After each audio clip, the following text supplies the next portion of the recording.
Assalamualaikum warahmatullahi wabarakatuh. Waalaikumsalam warahmatullahi wabarakatuh. Perkenalkan, saya selaku moderator untuk sesi voluntary discussion ini. Di FGD ini kita mengambil topik tentang apakah LGBT ada perilaku menyimpang. Sebelumnya perkenalkan dulu, nama saya Dina Krisnani. Teman-teman bisa manggil saya dengan Bintang saja. Mungkin di sini saya butuh kenalan dulu ya buat semuanya. Bisa dimulai dari sini, silakan. Perkenalkan, nama saya Muhammad Asradianto, biasa dipanggil Arul. Perkenalkan, nama saya Fabio Rizkianji, biasa dipanggil Fabio. Saya Mudia. Saya Amanda. Saya Nia. Saya Novian. Saya Haura.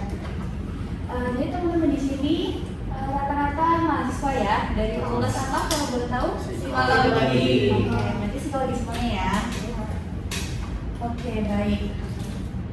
Gimana kabarnya teman-teman? Alhamdulillah.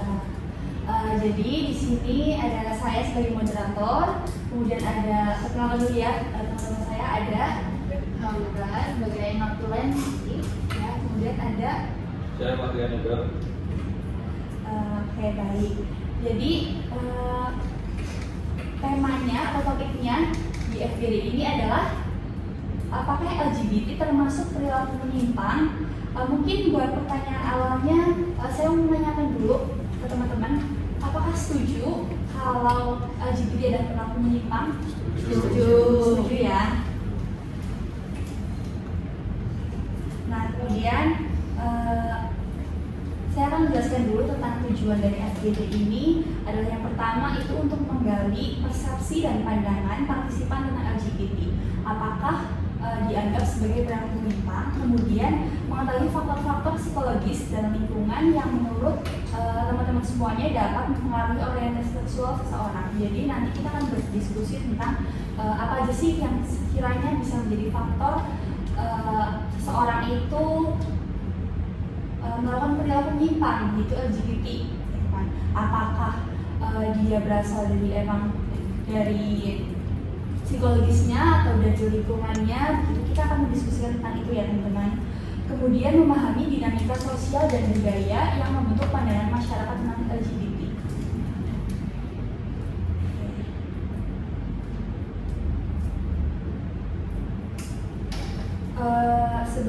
Sebelum kita mulai sesi diskusinya, dari teman-teman ada yang mau dipertanyakan dulu tentang topik kita?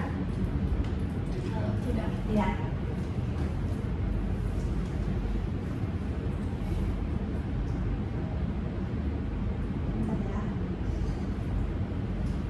Mungkin kita langsung masuk ke sesi diskusi aja ya teman-teman ya.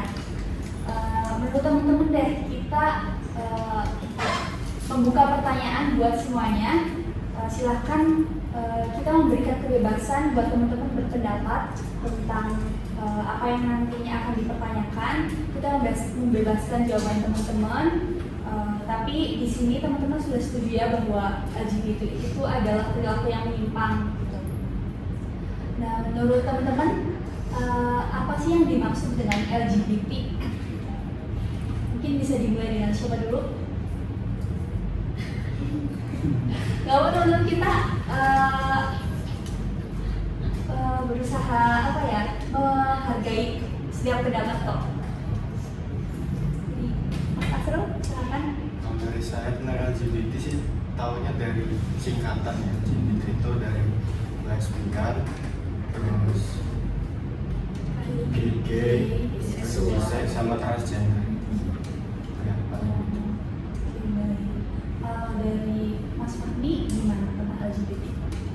Kalau LGBT menurut saya sih itu sebuah bentuk perilaku seksual yang menyimpang. Jadi kayak mungkin pada umumnya kayak laki-laki itu berpasangan sama perempuan gitu, cuma kalau di sini konteksnya malah jadi sesama jenis. Oke. Kemudian kira Iya sih, LGBT itu kayak penyuka sesama jenis gitu.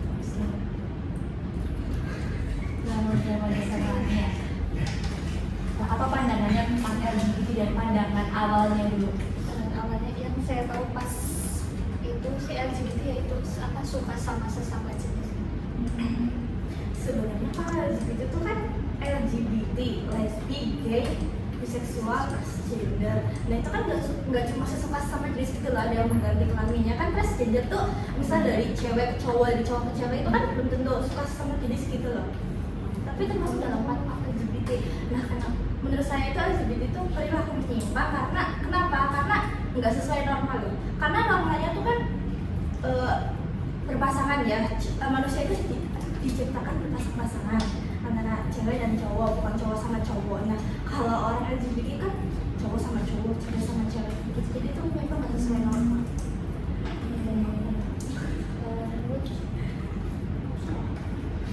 Kalau bagaimana sih menurut teman-teman semuanya pandangan umum masyarakat gitu?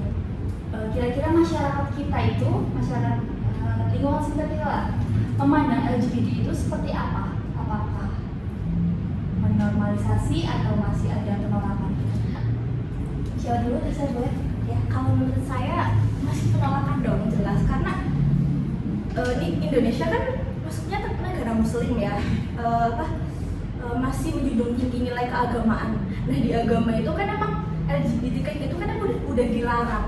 Jadi masyarakat Indonesia yang mayoritas muslim itu jelas nggak menormalisasi karena takut dianggap tabu hal kayak gitu. Jadi nggak terima atau menolak, kebanyakan mesti masyarakat Indonesia itu nolak LGBT.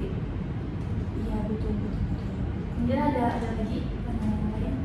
Mungkin untuk di Indonesia sendiri itu masih dianggap negatif ya, tapi untuk di beberapa negara itu LGBT sudah dinormalisasikan. Tapi tidak menutup kemungkinan juga walaupun rata-rata ya di Indonesia itu penolakan gitu loh terhadap LGBT, tapi pasti ada beberapa yang memang mendukung LGBT gitu kan. Nah menurut pandangan kalian bagaimana tentang masyarakat Indonesia lah, lingkungan sekitar kita yang ternyata dia itu mendukung adanya LGBT atau bahkan dia melakukannya sendiri gitu. Dia ternyata gay, atau dia ternyata lesbi, atau dia mungkin sebenarnya laki-laki gitu ya, walaupun dia tidak sampai transgender atau mengganti jenis kelaminnya, tapi mungkin dia berperilaku layaknya perempuan. Menurut kalian bagaimana?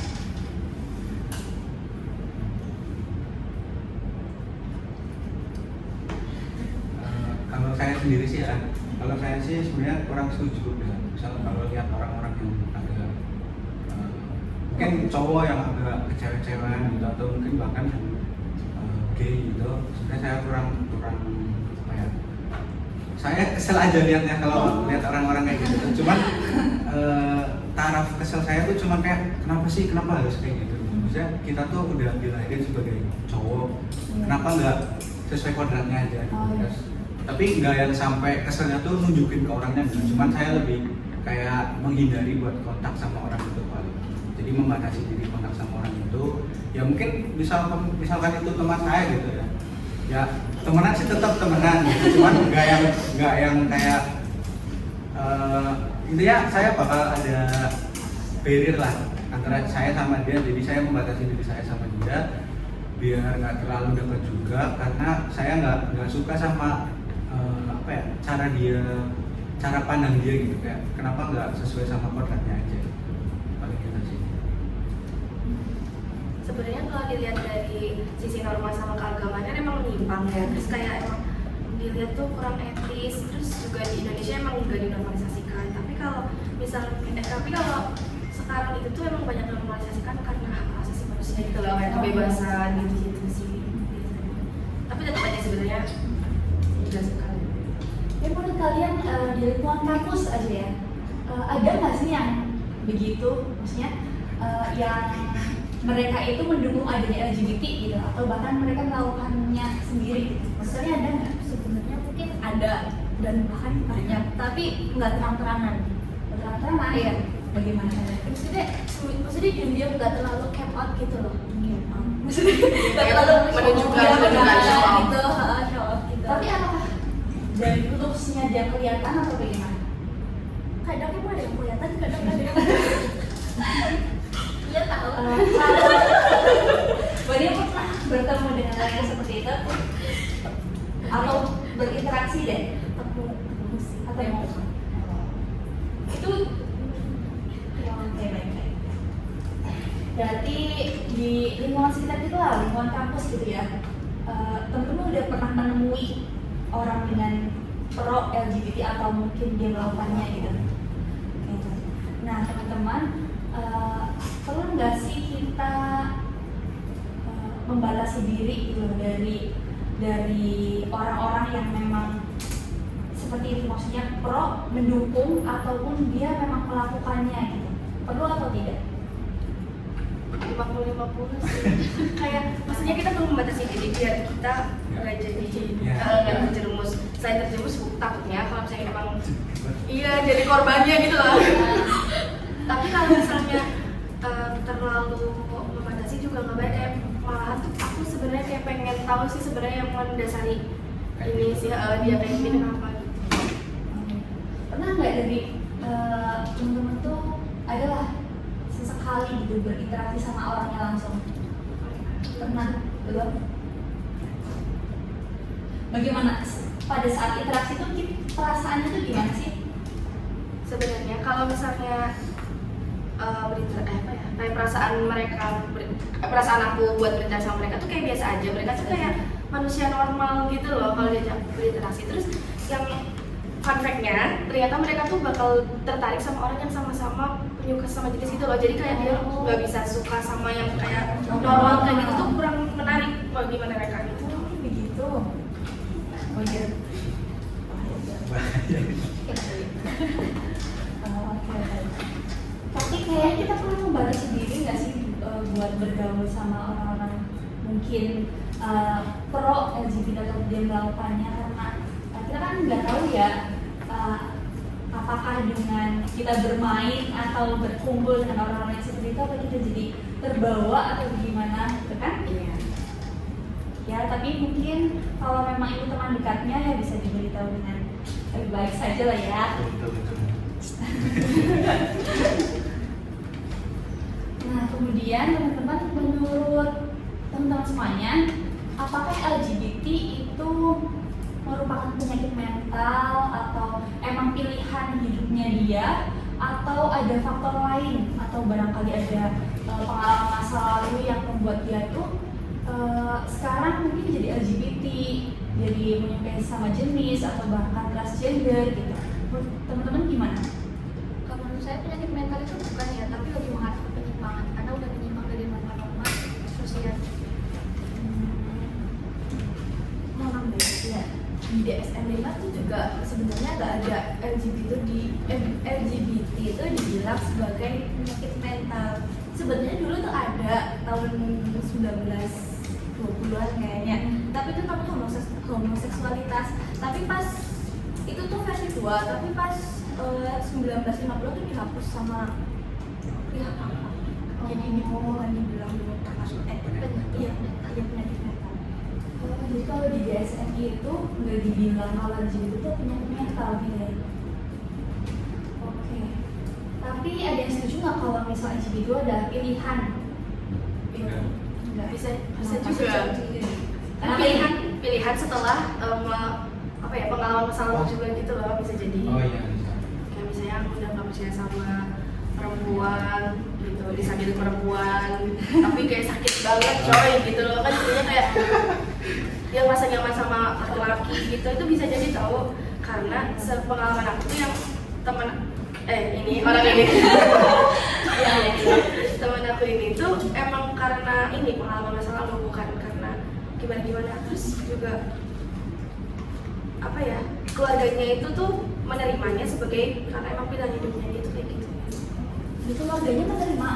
Iya, karena gimana lagi, karena kan maksudnya apa ya, emang gak suka sama cewek, suruh gimana gitu.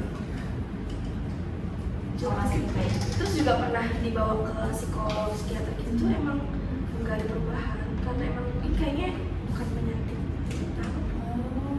Berarti awal mulanya pernah mungkin ada pengalaman selalu yang disajikan oleh ceweknya kan. Dia itu cowok berarti. Iya, cowok. Dia cowok disebut oleh ceweknya, kemudian jadi kehilangan trust mungkin ke cewek, jadi dia lebih condong ke laki-laki. Nah apakah setelah itu si si orang ini jadi kecewek-cewekan atau masih tetap maskulin? Kalau misalnya sama orang lain gitu tuh masih maskulin, tapi kalau misalnya ada beberapa orang yang mungkin udah tahu anaknya tuh emang penyuka sesama tuh, dia kayak menunjukkan bahwa dia tuh jadi cewek gitu. Oh, Berarti dia berpura-pura itu ketika dia merasa nyaman. Iya. oh ya, berarti kayak yang disampaikan tadi ternyata dia lebih nyaman menunjukkan sisi LGBT-nya ketika dia Sama orang-orang sama iya, atau dia diakui sebagai yang LGBT gitu ya. Sebenarnya kan saya berteman juga bukan karena pro, tapi emang kita udah terlanjur deket. Terus waktu deket saya baru tahu ternyata dia tuh penyuka sesama. Oke, baik.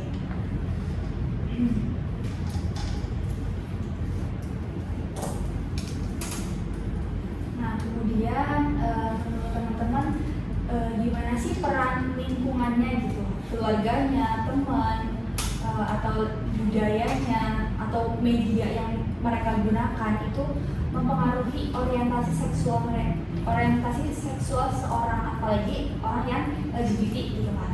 Kalau berarti orientasi seksual berarti udah menyimpang kan, mungkin udah tertarik sama lawan jenis, atau mungkin dia sudah melakukan Ya, hal itu. dia melakukan hal seksual yang mungkin emang menyimpang gitu kan sama jenis gitu kan. Nah, menurut teman-teman gimana peran lingkungannya gitu bisa mempengaruhi orang itu tuh jadi iya. Kalau lingkungan sih jelas berpengaruh ya, karena misal orang itu berada di lingkungannya kan gitu ya LGBT, mesti nanti dia tuh ya ada kemungkinan dia bakal kebawa.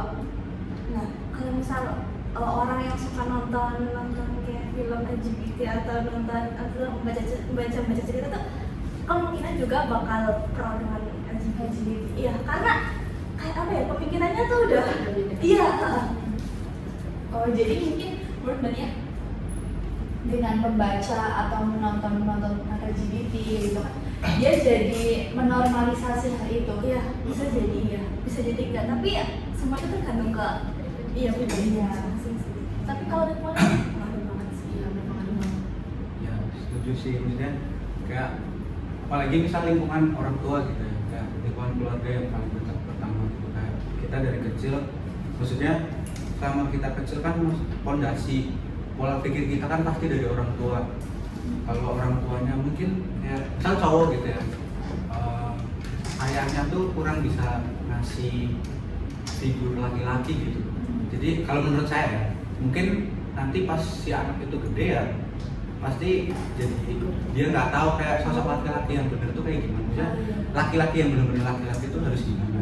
Jadi menurut saya sih lingkungan terutama keluarga ada pengaruh ke LGBT. Berarti mungkin karena peran ayah yang hilang atau nggak ada gitu tuh, jadi buat anak tuh kayak nggak bisa mencontoh sisi maskulinnya ini dari mana gitu kan. Jadi kalau misal, tapi menurut temen-temen kayak mohon maaf ya, kalau misal anak nih tinggal di lingkungan keluarga yang memang peran ayahnya itu nggak ada atau memang ayahnya sudah nggak ada gitu kan. Nah itu kan berarti dia apa ya, tidak melihat sisi maskulin di rumah itu kan, tidak ada contoh sisi maskulin gitu kan.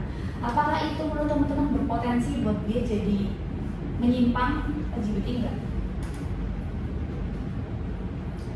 Mungkin kalau emang udah nggak tahu sisi maskulin, terus lingkungan yang lainnya mendukung kayak temen-temennya gitu tuh emang kayak gitu, apalagi dia juga punya apa sih ketertarikan ke penyimpangan itu ya.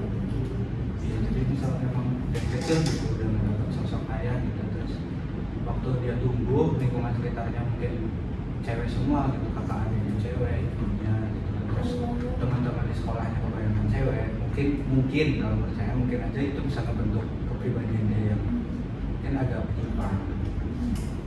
Jadi memang mungkin bisa terjadi ya kalau misal dari sel keluarga itu memang rata-rata cewek gitu kan. Apalagi kalau misal posisi anak itu adalah adiknya misal, tapi kakak-kakaknya cewek gitu kan.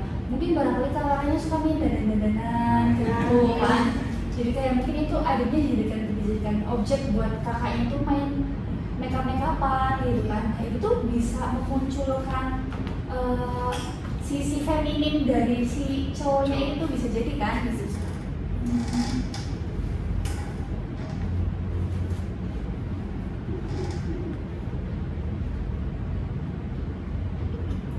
Nah kemudian sebenarnya ini sudah dibahas tadi sama Fira.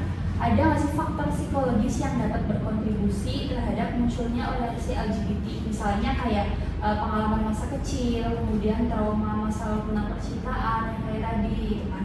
Nah, terlepas dari trauma percintaan yang karena memang disakiti oleh lawan jenisnya, jadi dia kayak bikin belok gitu ya ke sesama jenis yang bisa buat dia nyaman, ada nggak hal lain yang kira-kira bisa mempengaruhi lagi gitu?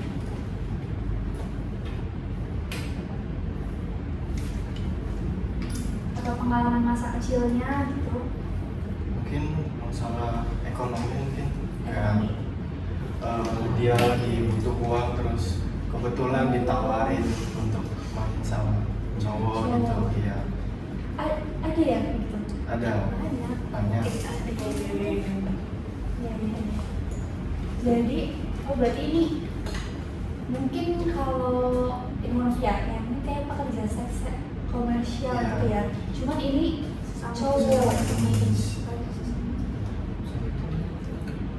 Karena setahu saya PSK juga mereka itu kebanyakan bekerja sebagai PSK bukan karena kemauan keinginan dari hati sendiri, tapi karena terpaksa karena keadaan. Kadang cowok juga ikut jadi itu. Iya, ada.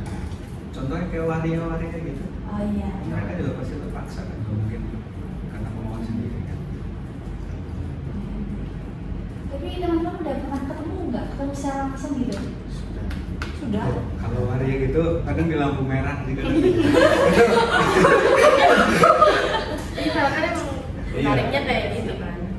Dan Tapi kira-kira kalau begitu, siapa sih yang menghubungi gitu? Saya penasaran. Jadi siapa yang menghubungi? Misalnya kalau mohon maaf ya, kalau PSK itu kan pasti kayak ada yang calling, booking atau apa gitu. Nah, siapa yang kira-kira bakal menghubungi si cowok ini gitu? ya sama lah. Yang merasa tertarik nih. Boleh juga. Boleh juga. Langsung DM aja. Itu juga ada agennya. Ada agennya? Ya, yang masih hari itu. Unggulan luar Iya. Indonesia. Dan itu pelanggannya tuh nggak main-main. Oh iya nih, tapi Kenapa? emang Itu ya orang-orang petinggi iya itu. gitu banyak. Maria? Ya bukan ini keluarga ya. Ya Maria entah Elsita yang cowok itu banyak. Oh, jadi ada muncikarinya itu? Ada. Itu kan bisnis. Wow, Ini bisnis. di lingkungan Purwokerto gitu ada? Ya, mungkin ada tapi nggak terlalu kelihatan. Kayak gitu pasti diem-diem Itu bisnis. ya, karena kan emang di sini kan emang udah dinormalisasikan, Iya, emang iya. dilihatnya tuh jelek ya, nggak mungkin diumbar-umbar. Iya. Open BO sesama jenis kan nggak mungkin. Pasti ditutup-tutupin. Mungkin ada link-linknya tertentu kayak misalnya sesama jenis. Kita tahu pasti kalau di sana tuh ada. Kita nggak tahu ya itu. Iya. Oh ya. Nah, kemudian menurut teman-teman ya, bagaimana sih nilai-nilai sosial dan agama itu tuh berpengaruh terhadap masyarakat dalam menilai LGBT? Ada nggak sih nilai-nilai sosial, nilai norma atau agama gitu kan? Itu tuh mempengaruhi orang tuh menilai LGBT gitu. Barangkali kayak karena pengaruh agama, bukan pengaruh ya maksudnya, karena nilai-nilai agama itu kita jadi memandang kayak LGBT itu haram gitu loh, karena alasannya apa-apa gitu. Menurut teman-teman gimana? Nah, tapi teman-teman setuju ya kalau misalnya nilai-nilai agama tuh mempengaruhi orang tuh buat menilai LGBT itu barangkali haram, bukan barangkali ya memang haram gitu ya. Tapi Iya, cuman nggak tahu ya, saya kan lihat beberapa kasus ada kayak kebanyakan malah pondok-pondok itu kasus itu malah tinggi. Oh. Itu gimana? Karena Padahal di situ kan maksudnya Sekolah. kita belajar tentang agama kebanyakan, tapi malah justru kebanyakan yang terjadi itu di situ tuh gimana? berarti mungkin ada faktor karena mungkin kalau di pondok kan yang laki-laki digabung sendiri, perempuan digabung sendiri kan. Jadi mungkin dia lebih banyak berinteraksi dengan sesama jenisnya gitu kan. Nah ternyata munculnya rasa nyaman dari situ mungkin ya kan. Tapi emang ini kan kayak setiap hari bener-bener 24 jam bareng, terus dalam jangka waktu yang lama kan pondok bisa 1 sampai 6 tahun kan.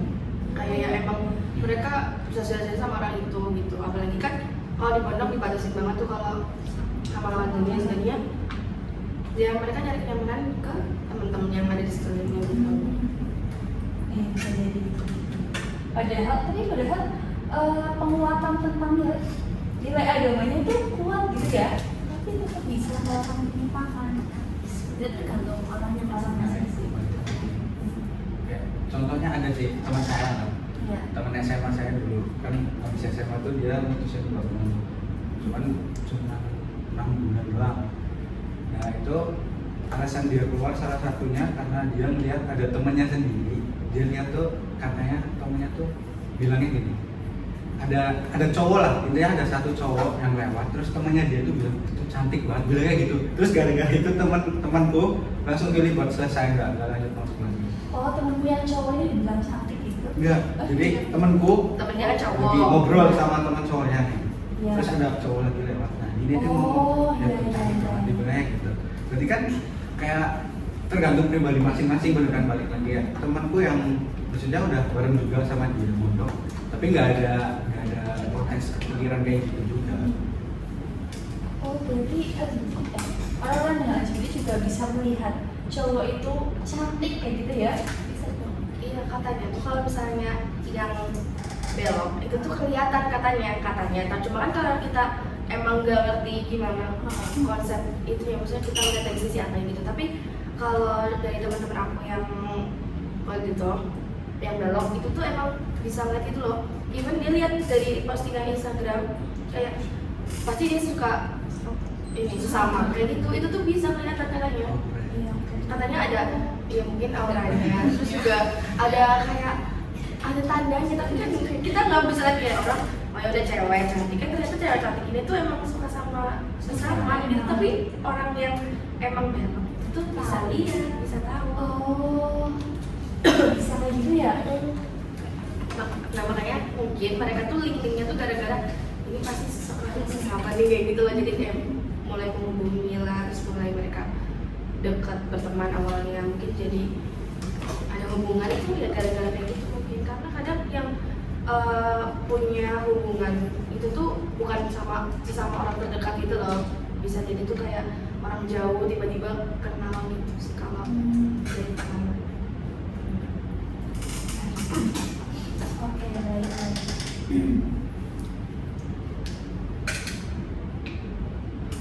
Nah balik lagi ke pertanyaan, teman-teman tadi setuju ya kalau LGBT itu adalah perilaku yang menyimpang gitu kan. Nah bisa dijelaskan nggak alasan kenapa LGBT itu disebut perilaku yang menyimpang gitu? Karena udah nggak sesuai aturan dan nggak sesuai koordinat, nggak sesuai norma. Banyak faktor yang kenapa bisa LGBT itu menyimpang. Kalau bicara agama jelas di mana-mana dilarang, udah kodratnya manusia itu cewek cowok, bukan cowok cowok, Iya. bukan cewek cewek gitu.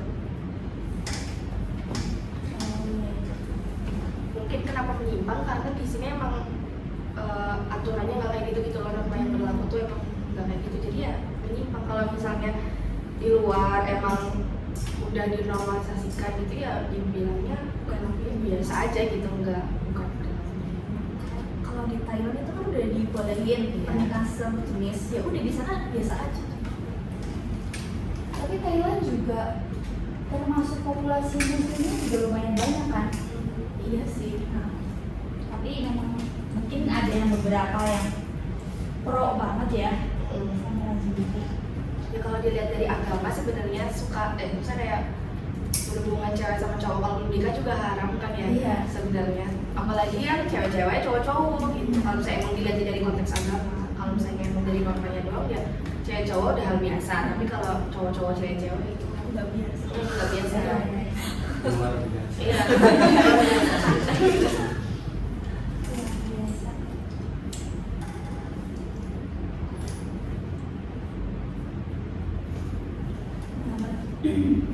Nah, menurut teman-teman nih, gimana teman-teman tuh melihat perkembangan fenomena LGBT di media sosial atau di media massa gitu?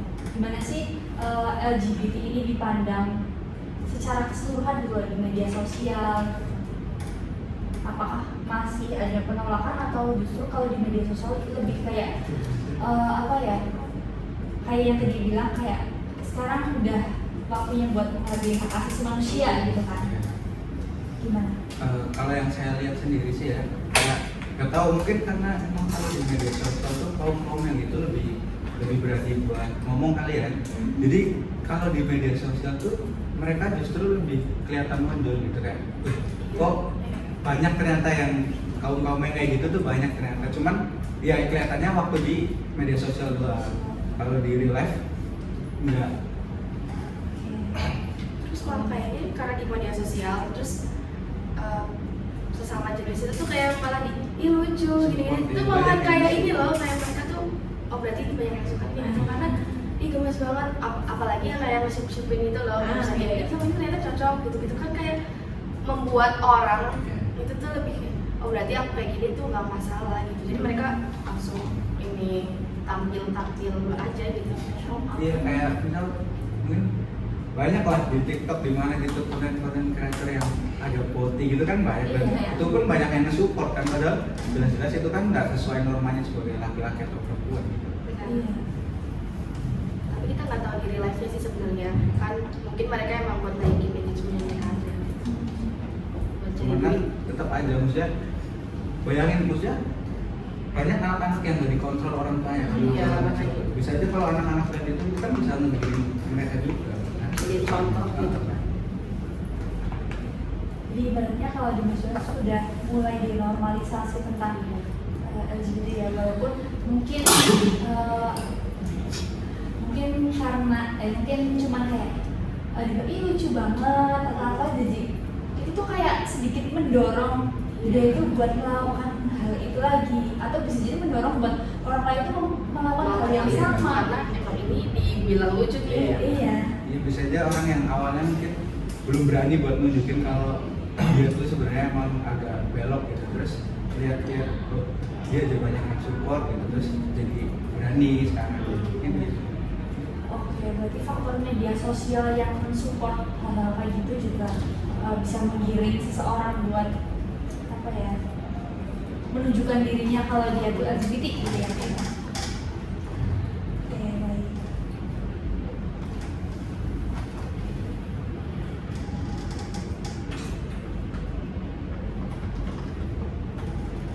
Dan kalau bicara tentang faktor yang membuat orang itu bisa LGBT, kalau kita mengerucut kembali ke pengalaman masa lalu ya, mungkin bisa nggak sih korban pelecehan seksual ini yang awalnya mungkin dia trauma ya, karena ya siapa yang nggak trauma dilecehkan gitu kan, tapi malah dia jadi belok kayak gitu. Pernah nggak teman-teman menemui yang seperti itu? Atau menurut teman-teman deh, kira-kira korban pelecehan ya yang mungkin sudah dilecehkan pas masih kecil atau apa gitu kan? Nah ternyata kita kan nggak tahu ya kayak kayak sensasi ketika dia dilecehkan, apakah dia menikmati itu atau justru itu menimbulkan rasa trauma gitu kan? Kalau memang orangnya ternyata justru malah menikmati gitu, apakah itu akan berpengaruh ketika dia besar dia jadi menyimpang gitu? Mungkin kan dia ngerasa Kenikmatan nikmat sama itu. Kayak aku tuh kemarin baca di X yang guru agamanya dia itu tuh pokoknya guru-guru lain itu ngegerabak guru agama lagi gitu sama cowoknya ya. Nah habis itu ternyata itu sudah dilakukan sebanyak 24 kali kan katanya, berarti kan itu udah jadi kebiasaan biasa aja kulit cowoknya ini kan berarti udah ngerasain nikmatnya. Iya. Jadi kemungkinan besar lah ya dia bakal kedepannya tertarik sama jenis karena hal itu. Itu ya memang kalau misalkan trauma gitu ya, kalau misalnya trauma nggak mungkin dari semua 24 kali Makanya. pasti bakal ada penolakan atau dia mencari bantuan lah kalau ada hal yang kayak gitu kan.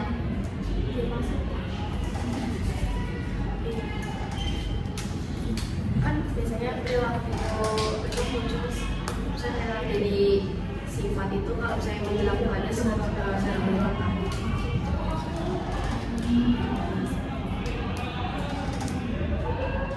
Gimana menurut teman-teman itu yang Ustaz bisa bully santrinya yang selama jenis padahal dia Ustaz loh, tapi kan dia berada di apalagi itu di pondok kan, berada di lingkungan yang emang nilai agamanya mungkin tinggi gitu. Atau gimana? Akhirnya dia belajar itu udah diterapin sama dirinya dia. Malu-maluin aja sih maksudnya, dia kan ustadz gitu, dia ustadz berkenal, maksudnya dia tuh harusnya ngajarin yang benar, yang baik seputar agama. Justru malah dia nentang apa yang diajarin ke orang-orang itu kan aneh. Santrinya ya. Iya.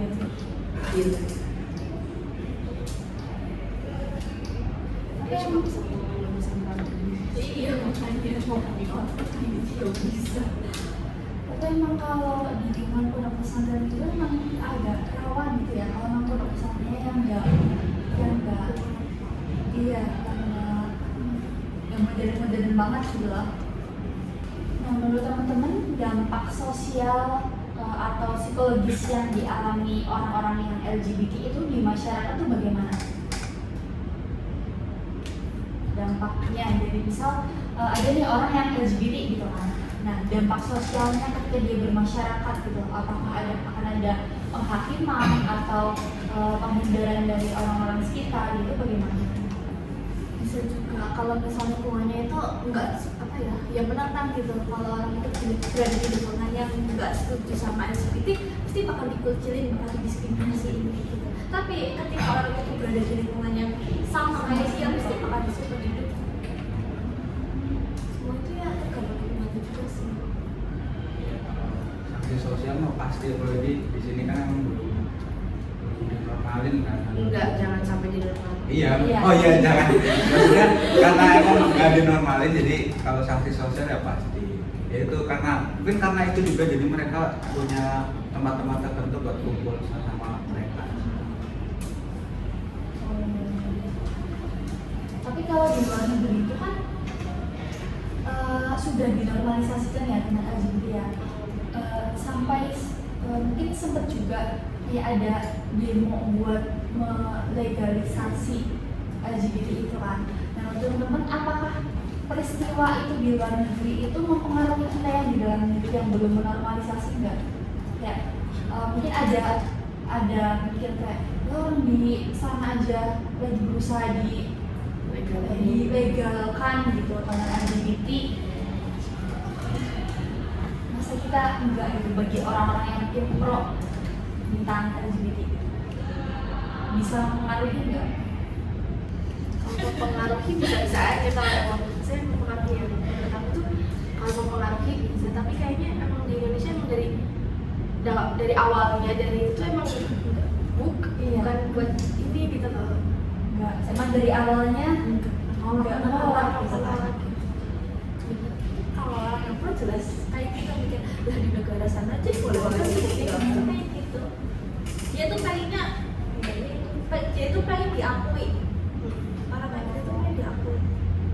Diakui bahwa itu nggak menyimpang Iya, atau gitu. gitu. Emang pengen diakui bahwa menyukai sama jenis tuh Wajar, apa pengen diwajarin sebenarnya mereka tuh. karena kayak mungkin sering jauh kalau itu cinta kayak gitu ya. Iya, katanya kan ya yang punya atas nama cinta kan semuanya legal. Cinta itu buta ya. Ini buta.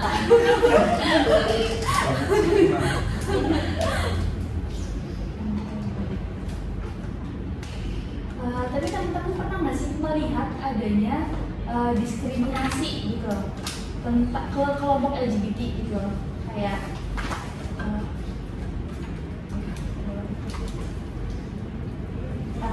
pernah nggak melihat adanya diskriminasi ke orang-orang LGBT atau sejauh ini belum pernah?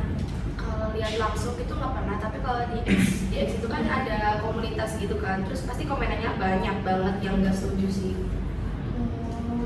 Gak cuma mau jogging, kadang tuh ada yang sampai nyumpah gitu. Tapi kalau secara langsung belum pernah. Kalau baca-baca itu banyak banget. Tapi walaupun ya mungkin ada lah beberapa yang memang pro tentang LGBT ya, tapi menutup kemungkinan yang kontra tentang LGBT juga masih banyak. Lebih banyak, lebih banyak. Kemudian, nah teman-teman itu kan kita semuanya mahasiswa psikologi kan.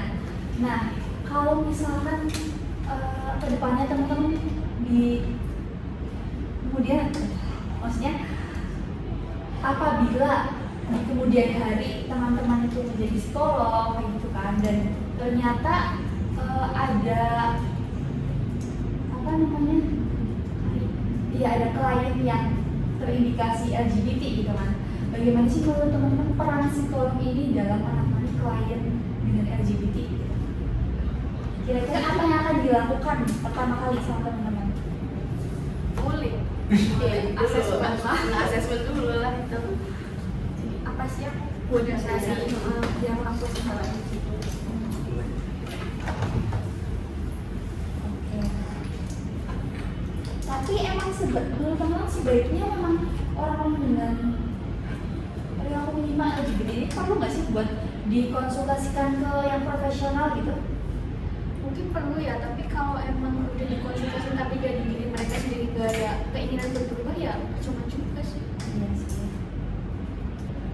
Nah, kemudian kita masuk ke solusi ya, karena kita tadi sudah apa namanya berdiskusi gitu kan tentang apakah LGBT ini merupakan perilaku yang menyimpang, jelas menyimpang gitu kan, baik dari sisi norma sosial ataupun agama gitu kan, sudah menentang memang LGBT ini itu kalau dari sisi agama memang haram gitu kan, dari sisi norma sosial juga ini merupakan penyimpangan gitu, karena memang yang seharusnya kan laki-laki dengan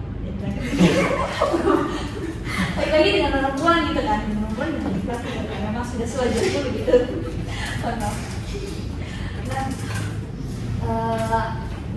Faktor-faktornya juga tadi bisa jadi pengalaman masa lalu, yang mungkin dia mengalami trauma sendiri tentang percintaan atau mungkin dari pelecehan seksual gitu kan. Nah kemudian tadi juga disebutkan kalau ternyata di DSM itu LGBT itu bukan penyakit mental ya, tapi termasuk penyimpangan. Iya, tapi nggak termasuk penyakit mental gitu kan. Nah, kemudian buat solusinya menurut teman-teman nih, apa sih langkah yang bisa dilakukan gitu, yang bisa dilakukan kita atau masyarakat untuk bersikap lebih bijak gitu tentang isu-isu LGBT gitu. Apa yang seharusnya kita lakukan di tengah orang-orang ini menyuarakan bahwa LGBT ini hal yang wajar dan normal. Mungkin kalau pakai kasus temanku yang tadi itu yang keluarganya mendukung, menurut aku sebenarnya kan pasti keluarganya awalnya kan belum menerima ya. Iya. Harusnya itu tuh kayak ini sih lebih di apa ya, diarahin lagi gitu, terus kayak bukan malah didukung gitu loh. Jadinya kan kalau misalnya dia masih didukung berarti dia bakal lanjutin itu terus Iya. karena setahu cerita pengalaman dia itu tuh ada kemungkinan buat sebenarnya dia tuh bisa loh buat tetap suka sama lawan jenis. Terus cuma gara-gara emang yang hadir saat itu tuh emang sesama jenis, terus yang mau dengerin itu tuh sama jenis, karena dia tuh bilangnya tuh awalnya malu buat cerita ke cewek, karena terus juga dia udah yang ngerasa sebel gitu loh buat cerita ke cewek. Orang kemarin yang cewek aku aja nyakitin, apalagi temen aku yang buat aku cerita gitu. Tapi sebenarnya waktu dia tuh malah lebih ngerasa ternyata cewek itu tuh bisa buat ngasih pendapat gitu loh.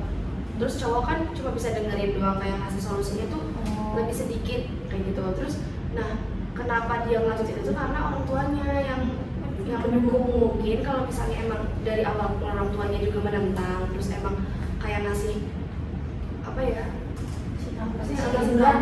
sebulan itu kayaknya mungkin dia nggak akan berlangsung lama gitu loh, karena ketertarikan dia muncul itu karena ya itu karena di istilahnya yang digapapain gitu ya. dari kapan mungkin sebagai yang mungkin kita jadi lingkungan yang emang nggak pro LGBT, yang kontra LGBT, terus kalaupun ada di sekitar kita atau mungkin teman kita ya mungkin kita berperan aja di situ. Saya berperan sebagai apa ya, apa sih, kayak kita ngomong aja Pengingat ya, gitu ya. pengingat kalau misalnya itu bukan hal yang baik di negara kita gitu. Dan memang sebenarnya bukan di negara kita aja gitu ya, Iya, sebagai iya. manusia emang nggak baik. Apalagi di mata agama kan itu udah Iya. sangat baik.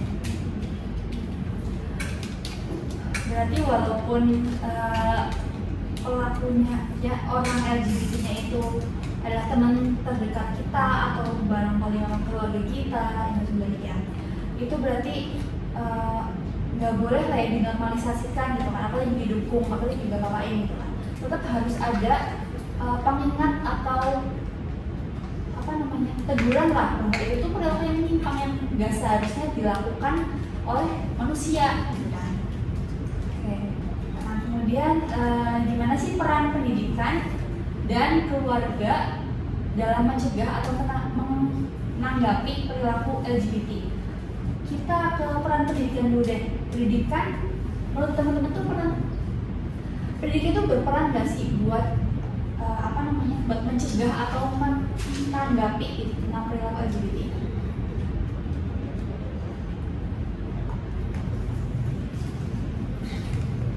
Pendidikan mungkin di sekolah. Pendidikan di sekolah kalau di Indonesia kayaknya kurang ya, karena di Indonesia kan kayak menganggap LGBT itu tabu banget, jadi bahkan nggak dibahas sama sekali loh di sekolah. Jadi menurutku kalau faktor pendidikan itu kurang berpengaruh untuk masalah LGBT.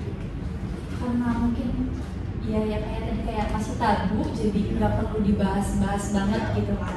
Padahal aslinya nggak menutup kemungkinan kalau ternyata ada fenomena itu di sekolahan gitu kan. Tapi karena mungkin nggak terlalu banyak, jadi nggak terlalu diperhatikan banget gitu. Kalau dalam keluarga tadi jelas ya disampaikan oleh Vira, memang keluarga sangat-sangat berperan gitu kan terhadap menanggapi atau mencegah perilaku LGBT ini dengan tidak menormalisasikan kalau ada anak kita atau saudara kita yang memang sudah terlihat emang agak belok gitu kan, tapi sebisa mungkin jangan kemudian dinormalisasikan atau nggak apa-apa malah didukung, itu malah salah kan. Harus tetap dikasih pengingat gitu. Kemudian apa sih harapan teman-teman terhadap cara masyarakat ini memahami fenomena LGBT di masa depan? Kayak kalau kita melihat fenomena LGBT sekarang gitu kan, kita takut nggak sih tentang pergaulan anak-anak yang mungkin LGBT, yang mungkin pelaku LGBT-nya ini lebih muda daripada kita gitu loh. Kita kan takut kan, siapa tahu kita nanti punya keturunan atau apa gitu. Walau ya, yang terasa tuh kita punya rasa ketakutan sendiri kalau ada gitu loh, dari keturunan itu tuh malah terjerumus. Kalau dari sekarang tuh benar-benar nggak dihempas, iya dibasmi. Apa harapannya tentang solusi tadi gitu loh.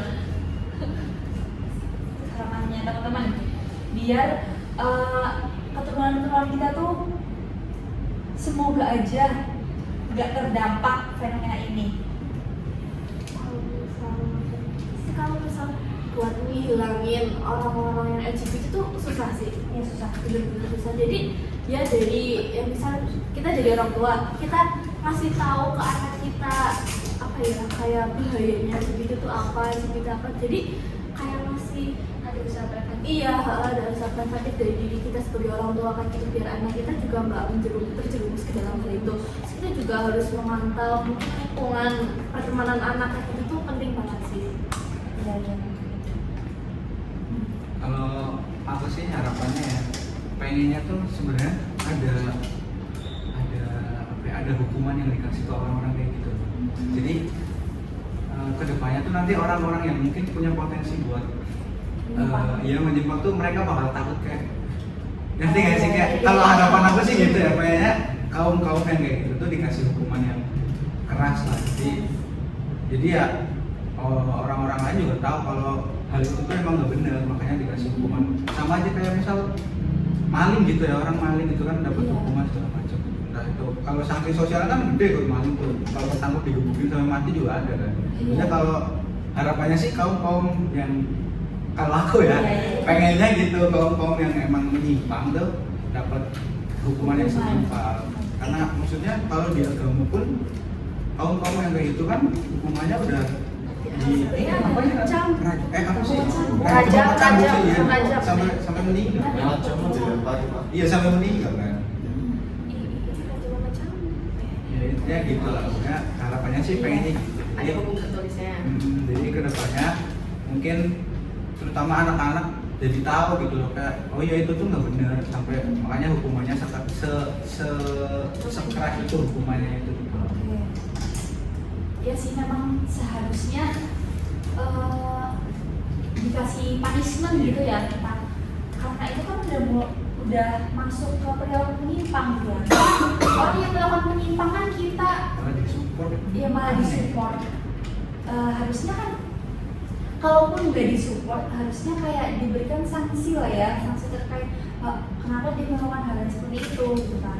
Karena perilaku itu kayak menular nggak sih, bisa orang-orang sekitar kita tuh malah ikut-ikutan gitu.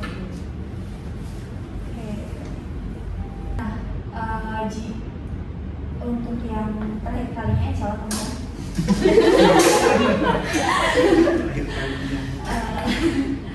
Nah, jika teman-teman menjadi bagian dari lembaga pendidikan atau komunitas, langkah apa yang akan diambil untuk menghadapi fenomena ini? Mulai dari, saya mau tanya buat semuanya ya, mulai dari sini. Kalau teman-teman menjadi depannya itu menjadi bagian dari pendidikan, lembaga pendidikan atau komunitas itu, langkah apa yang bakal teman-teman lakuin buat mencegah fenomena ini? pertama kan edukasi. Ya edukasi, ya saya lagi bilang edukasi tentang bahayanya apa, terus bagaimana cara kita membatasi diri untuk nggak bisa apa ya terlibat atau menjadi bagian dari kelompok itu. Kalau dari pendidikan menurut saya sih pertama itu edukasi. Dari pendidikan terserah, dari pendidikan boleh, dari komunitas boleh. Kalau mungkin ya itu sih edukasi, terus juga ada monitoring, mungkin ya bukan monitoring sih, kayak ketika udah ngeliat mungkin ada tanda-tanda kayak gitu tuh mulai aware biar nggak lanjut terus. Jadi mungkin pernah nilai agama yang benar dan baik gitu loh, kayak emang hal itu tuh nggak boleh gitu. Apa sih? Kalau dari saya sih ya mungkin itu edukasi sih, tapi lebih ke orang tuanya, karena menurut saya kalau dimulai dari udah gede tuh udah terlambat gitu ya, kayak udah susah. Karena kenapa ke orang tuanya? Karena menurut saya tuh pola asuh yang dikasih orang tua tuh bakal membentuk gimana karakter anaknya nanti ke depannya. Jadi kalau menurut saya sih lebih kasih ke edukasi tentang pola asuh gimana mendidik anak yang benar sesuai dengan programnya. Terus maksudnya kayaknya di Indonesia kan juga masih jarang ada yang edukasi tentang ini kan. Iya, apalagi orang tuanya juga jarang ada yang ngasih kayak sex education, kayak kamu tuh cowok harusnya gini. Itu kan jarang ada orang tua yang ngasih edukasi kayak gitu ke anak-anaknya. Kalau saya masuk ke lembaga pendidikan mungkin saya bakal ya mungkin mirip sama ini bakal menyuarakan kalau LGBT ini hal yang kurang baik, dan bahkan menurut saya sex education juga penting karena tentang seks bukan tentang bukan sama sesama jenis aja, tapi yang dengan lawan jenis juga banyak kasusnya gitu. Kayak misalnya yang saya tahu kasus yang konyol itu ada cowok yang minta ke anak cewek. Nah, si cowoknya ini bilang kalau dia tuh mau donor darah putih ke cewek. Nah, ternyata itu dihamilin. Nah, itu kan sex education-nya kan udah parah banget menurut saya. Sampai sekonyol itu kasusnya terjadi. Nah, mungkin saya akan menyuarakan itu. Oke, baik.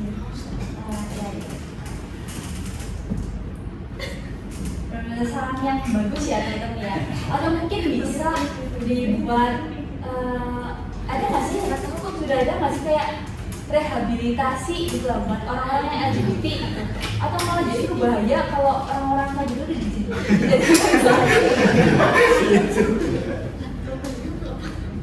Malah jadi pesta dan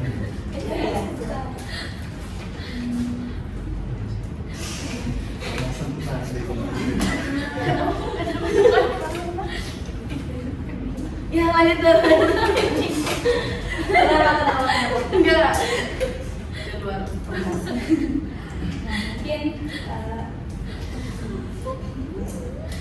jadi kesimpulan, jadi setelah kita berdiskusi, saya tarik kesimpulannya bahwa LGBT ini termasuk perilaku yang menyimpang ya. Faktor-faktornya bisa jadi pengalaman masa lalu atau kehilangan sisi maskulin dari keluarganya, kemudian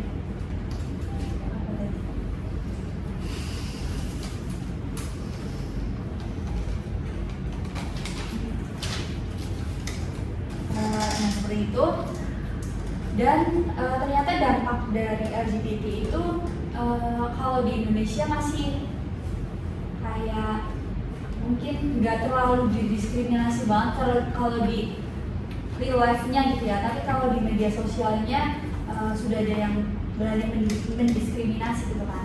Tapi di media sosial juga pengungkapan dirinya lebih banyak gitu kan daripada yang di real life-nya. Nah, solusinya